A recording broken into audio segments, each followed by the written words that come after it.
This game that I'd like to show demonstrates that sometimes one can lose a chess game without making any really obvious mistakes. So in this game I was playing black, and I was playing against a younger opponent.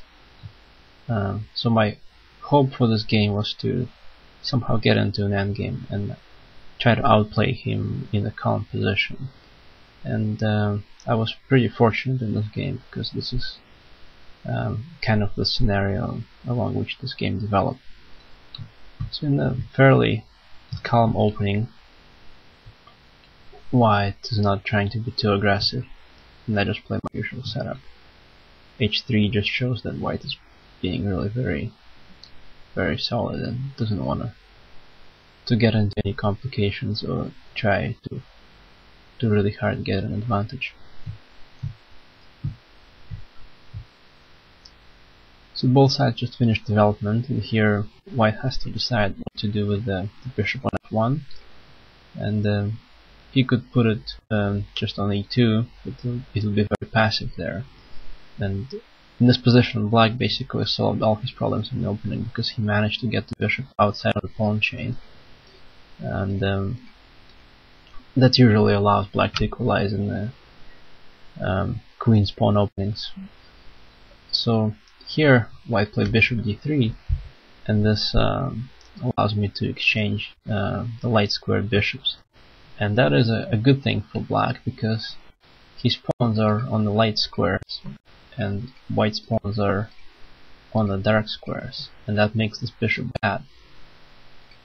At this point it's not yet a decisive factor, but if the game was to go down to an endgame, then it could be important. So I just finished development and decided to try to connect my rooks. This may have not been the best move, but it seemed to make some sense at the time. So I play a3, and this is a bit concerning, because what if he's just going to play b4 and gain space? So I retreat in preparation for that. That also puts the pressure on the c-pawn, so white defended the pawn. And I just put the rook on a slightly more active square. 2, rook d8. And this move is what I was hoping for. Basically, white decided to not hold the pressure anymore, to release the tension, and he played c5, allowing the exchange of queens. The move c5 also puts another pawn on the dark square, making his bishop slightly worse. This move may seem a bit surprising, because black agrees to double his pawns after the exchange of knights on e4. But what that really does is it just advances the pawn to e4, and even though the pawn is doubled here, it's not really that big of a problem. It's just gonna restrain white's pawns on the dark squares yet again.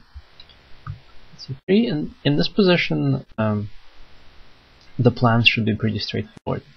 For white, the most natural plan is to try to expand on the queen side, and for black the most natural plan is to try to break through in the center with e5.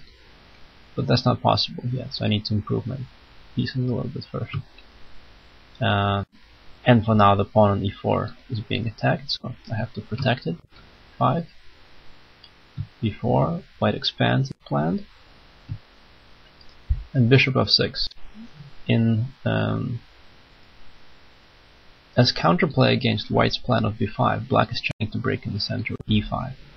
And here white probably made this one of the critical mistakes in this game. He should have thought about what is black's plan and try to prevent e5, or at least reduce its impact. So he should have just played some move like bishop d6. And the idea is that when e5 is being played, then white's not forced to exchange with e5. Instead he can advance the pawn and make this bishop kind of look really silly on f6. And this would have been a good position for white. As it happened, he played rook ad1, and things started to go downhill for white from here. e5. And now because the bishop is attacked and the pawn on d4 is under pressure, white has to exchange on e5. And now the invasion on d3 is being threatened. d3 is a weakness here that the black knight wants to invade to, whereas the white knight is really restricted and he cannot go to d5 or to b5. So white had to exchange on e5 again, and now he got rid of the bad bishop, but in return he got a pretty bad knight, and black has a great bishop. This bishop will be able to attack all these pawns, and it's going to be really hard for white to defend them. And white made yet another mistake. He simplified the position further. The best chance was probably to play something like knight b1 and just try to keep rooks for as long as possible. This also defends the a pawn in case black decides to go bishop b2. Instead, he simplified the position with rook d8. This surrenders the file temporarily, but he's able to contest it again. And it seems like the position is symmetric. It's just the knight against bishop, and the knight is pretty constrained because he doesn't really have any moves. This is already a very big concern for white. But what's even worse is that because my pawns are a bit further advanced, the road for the king is wide open. So my king is threatening to come to c4, and it turns out that in this position there's just nothing that white can do against that threat. And all the pawns are just going to be very weak, and they fall very, very quickly. So from here, it's almost trivial to win, even though the position is symmetric and the material is even.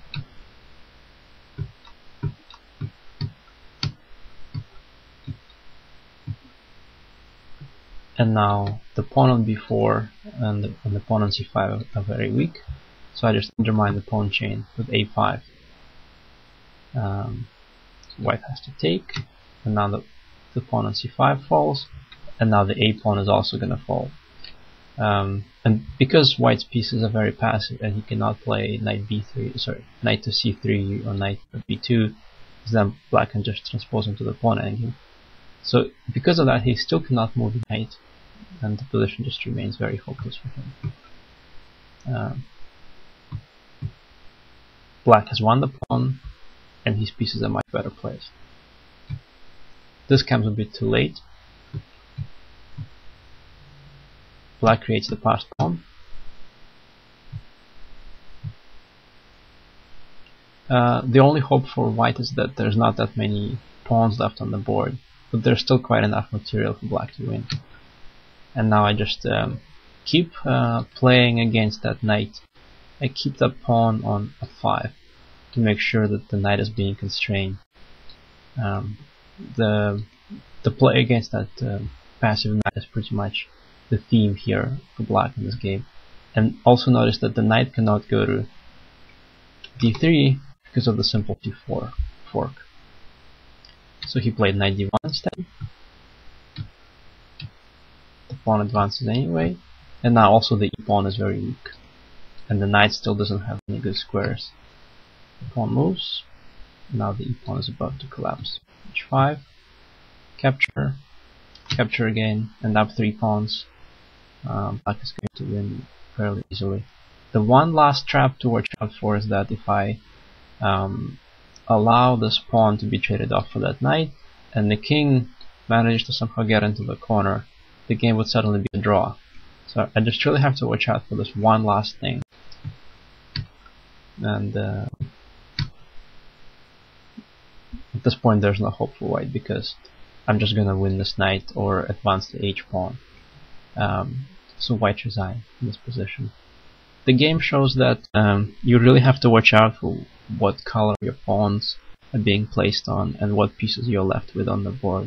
You have to make sure that you don't leave yourself with very passive pieces, and if you transpose into a simple endgame like bishop against knight, you have to make sure that your opponent's king is not much more active than yours. If you notice that that's happening, you should try to keep the pieces on the board and avoid the exchange of rooks or some other heavy pieces.